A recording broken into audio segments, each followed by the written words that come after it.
మాయావతి ఆమె అన్ని కులాలకు న్యాయం చేయలేదు, ఆమె పోయింది. ములాయం సింగ్ అన్ని కులాలకు చేయలేదు, పోయింది.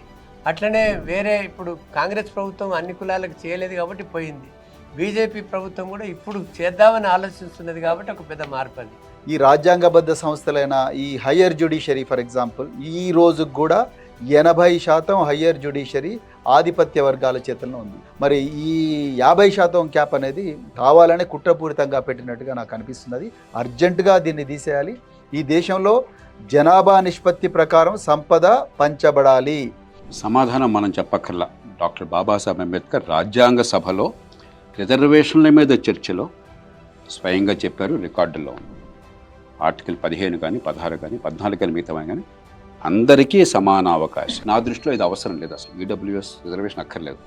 దురదృష్టం ఏంటంటే పెరుగుతున్న జనాభాకు అనుగుణంగా డిమాండ్లు పెరిగినాయి బీసీలకు.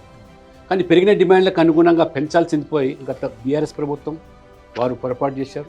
23% వారు కుదించారు.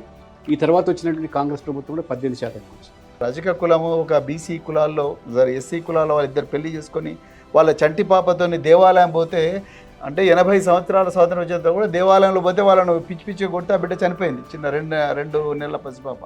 ఆ పరిస్థితి లోపల మనం ఈ విధంగా ఆలోచించడం అనేది కరెక్ట్ కాదని. సొల్యూషన్ అంటే నేను రేపు మోదీ గారు తీసుకోబోయేటువంటి ఈ సెన్సస్ ఏదైతే ఉందో ఆ సెన్స్ ద్వారానే పర్మనెంట్ సొల్యూషన్ వస్తుంది అనేది నా యొక్క ఆలోచన.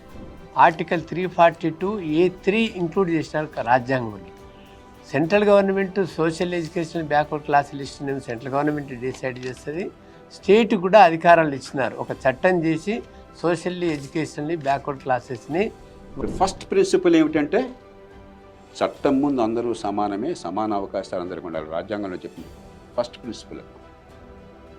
కానీ మన దేశంలో ఉన్న అసమానత కారణంగా సబ్స్టాంటివ్ ఈక్వాలిటీ కోసం రిజర్వేషన్లు తాత్కాలిక ఏర్పాటు, అంతేకాని దాన్ని మనం విస్తృతం చేస్తే, అందుకే అన్ని కులాలకి అన్ని వర్గాలకి అన్ని మతాలకు కావాలని కోరారు, ముస్లింలు కోరారు. ఆయన గట్టిగా వ్యతిరేకించారు.